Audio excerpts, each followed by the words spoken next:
भागं वेगवत्याक्ष दक्षिणं कामादधिवसञ्जीयात् कक्षितत्पुरकेसरी तवणेन्द्वग्निनयनः दावनमशिनोदुनः दावनीयरहस्यानां सारकामासिका हरिः आगण्डमादिपुरुषं गण्डीरमुपरिकुण्डिकारादिं वेगोपगण्डसङ्गात् विमुक्तवैकुण्ठ बहुमतिमुपासे बन्धुमहिलस्य जन्तोः बन्धुरपर्यङ्गबन्धरमणीयं विषमविलोचनमीडे वेगवरिकुलिनकेलिनरसिंहं स्वस्थानेषु मरुत्कलान् नियमयन् स्वाधीन सर्वेन्द्रियः पर्यङ्गस्थिरधारणा प्रकटित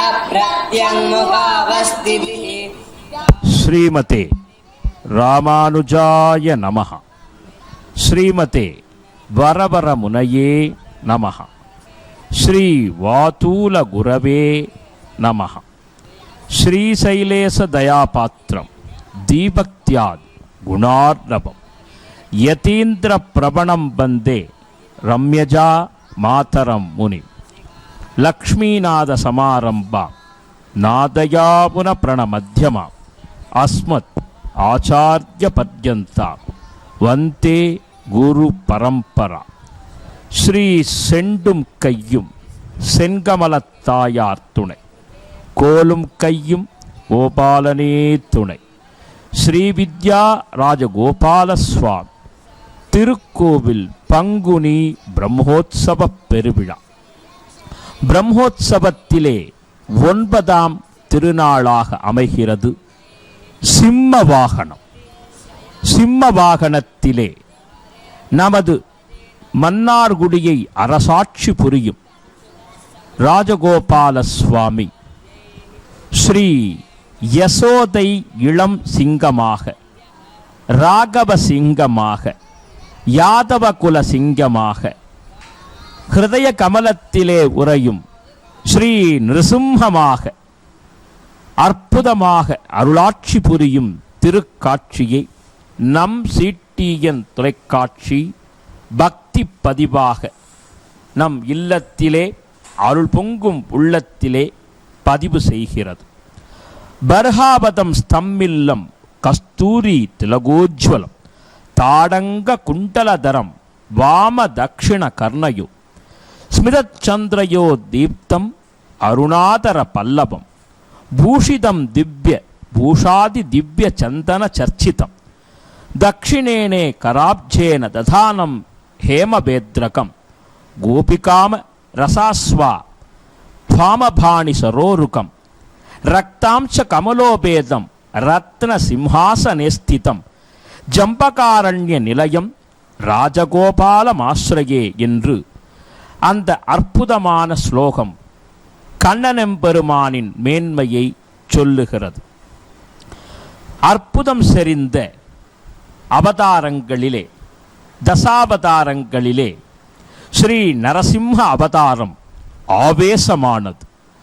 வந்தான் வென்றான் சென்றான் என்று வந்த வேகத்திலே அதர்ம உருவான ஹிரண்யனை நார் நாராக கிழித்தெறிந்து தர்மத்தை ஸ்தாபிதம் செய்து தனது பரம பக்தனான பிரகல்லாத ஆழ்வானுக்கு அனுக்கிரகத்தை பரிபூரணமாகச் செய்து பக்தனுக்காக அவன் சின்னஞ்சிறு குழந்தையாக இருந்தாலும் அந்த குழந்தை அழைத்தால் அழைத்த குரலுக்கு வருவேன், எங்கும் நிறைந்திருப்பவன் யானே, தூணிலும் இருப்பேன் துரும்பிலும் இருப்பேன் என்று பக்த பிரகல்லாதனின் வாக்கியத்திற்கு அவனுடைய பக்திற்கு ஒரு சான்று தந்து அகோபில மலையிலே சிறப்பு மிகுந்த வைகாசி மாதத்திலே சுவாதி நட்சத்திரத்திலே பிரதோஷ சந்தியா வேளையிலே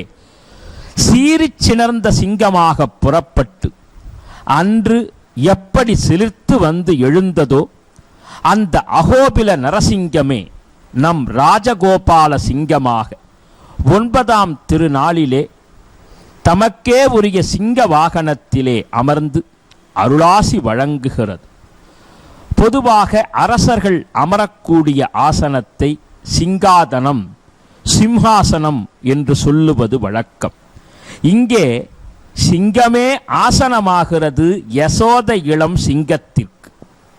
காரணம், அந்த பகவான் அந்த ஹிரண்யனை அழித்து அவன் அமர்ந்திருந்த அரியாசனத்தை தனது அனுக்கிரகத்தால் தூய்மை செய்து சிங்கமான தாமே அமர்ந்து அந்த சிங்காதனத்திலே பிரகல்லாதனை அரியணை ஏற்றி அழகு பார்த்தது. காரணம், பரம பக்தி. அந்த பக்தியை கைக்கொள்ள வேண்டும் என்ற அடிப்படையிலே நரசிம்மாவதாரத்தின் மேன்மை வானளாவச் சொல்லப்படுகிறது.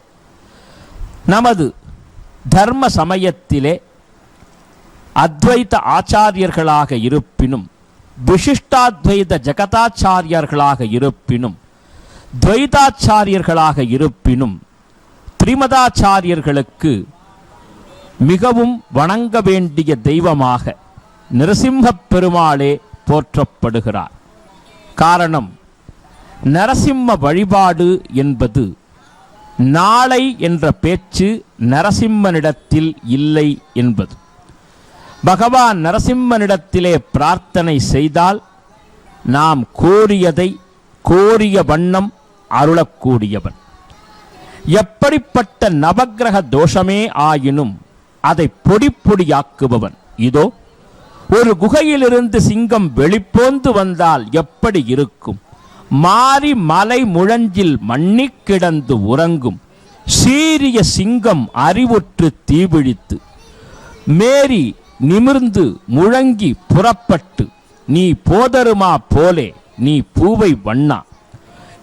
அந்த பாசுரத்திலே ஆண்டாள் சொல்லுகிறாள், நீ மூறி நிமிர்ந்து முழங்கி புறப்பட்டு உன்னுடைய சீரிய சிங்காசனத்தில் இருந்து யாம் வந்த காரியம் ஆராய்ந்து அருள்க என்று பேசுகிறார் ஸ்ரீமத் ஆண்டாள். எனவே அந்த சிங்கம் எப்படி சிலிர்த்து தனது குகையில் இருந்து வெளிப்போந்து வருமோ அது போலவே விசேஷமாக யாதவ குல சிங்கம், யசோதை இளம் சிங்கம், ஸ்ரீ நரசிம்மம் 9ஆம் திருநாளிலே இதோ சிலிர்த்து வரும் காட்சி நம் மனதை மயக்குகிறது, ஆனந்தத்திலே இருத்துகிறது. சிங்கராஜா என்று சொல்லும் பொழுதே விசேஷமாக மிருகங்களின் தலைவன் சிங்கம்தான். அதைப்போலே தெய்வங்களின் சிங்கம், தெய்வங்களின் அரசன், தெய்வ நாயகன் ஸ்ரீராஜகோபாலனே என்ற ஒரு அற்புதத்தை நிலை நிறுத்துவதற்கு தனது சிங்க வாகனத்திலே சீறி வருகிறான் பகவான். சிங்கம் என்பது யானை முதல் அனைத்து விலங்குகளையும் அனாயாசமாக கட்டுப்படுத்தும் ஆற்றலை உடையது. சிங்கத்தின் திருமுகம் ஒன்றே அதன் கம்பீரத்தை உணர்த்த வல்லது. மேலும் உலக மாந்தர்களை கட்டுப்படுத்தி அவர்களை ஆட்டுவிப்பது என்பது 9 கிரகங்களுக்குரிய பணியாகும். அந்த அடிப்படையிலே 9 கிரகங்களும் மனிதர்களை ஆட்டுவிக்கும். ஆனால் மனிதர்களான நாம் 2 கரம் கூப்பி ஆனந்த கண்ணீர் மல்கி ஸ்ரீராஜகோபாலனை, அந்த சிங்க பெருமாளை துதித்தால் நம் வினைகளை அழிக்க சிங்கமாக சீறி வந்து 9 கிரகங்களையும் கட்டுப்படுத்தி நமக்கு நல்வாழ்வை தருவான் கோபால சிங்கம். இதையே தான் இந்த 9ஆம் திருநாள் நமக்கு விசேஷமாக உணர்த்துகிறது.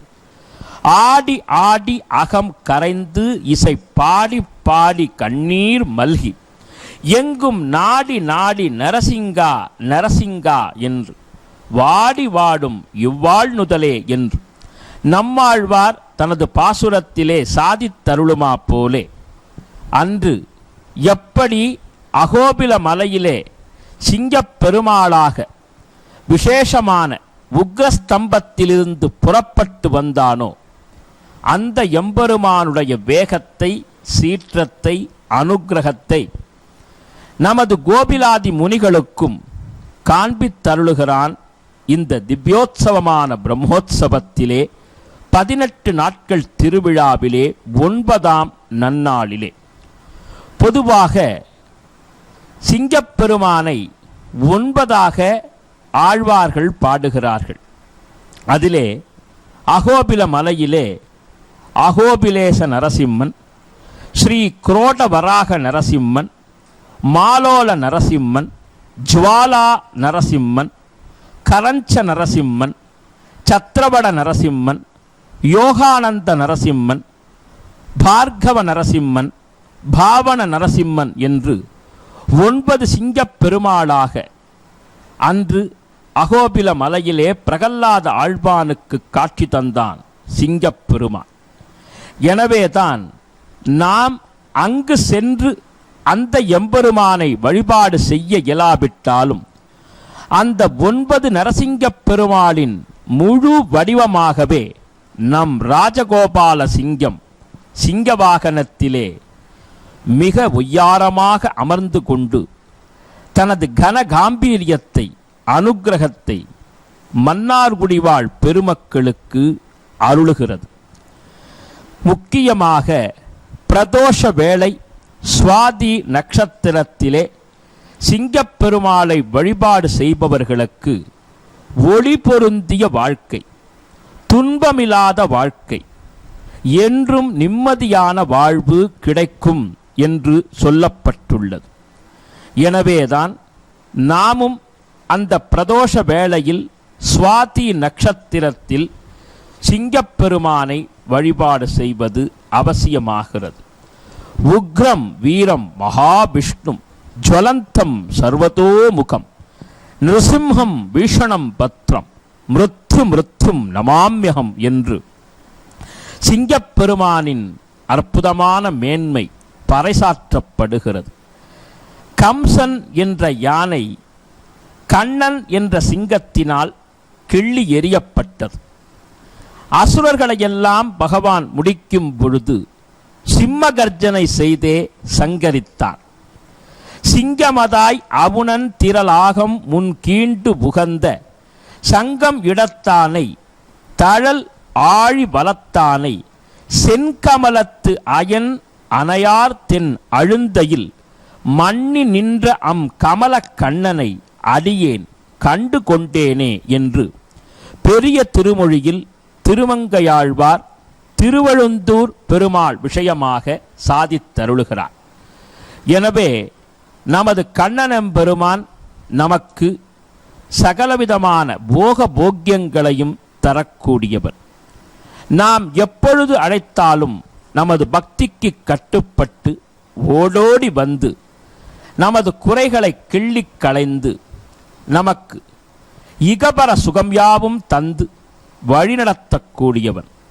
எனவே இந்த எம்பெருமானை நாம் 9ஆம் திருநாளிலே சென்று சேவித்தால் குபேரனுடைய நவநிதிகளும் நமக்கு வசமாகும் எனலாம்.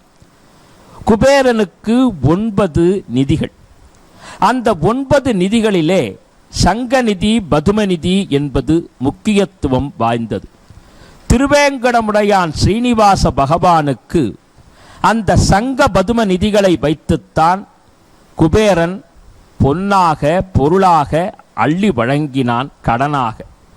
எனவே நாம் எம்பெருமானிடத்திலே என்ன கேட்க வேண்டும்?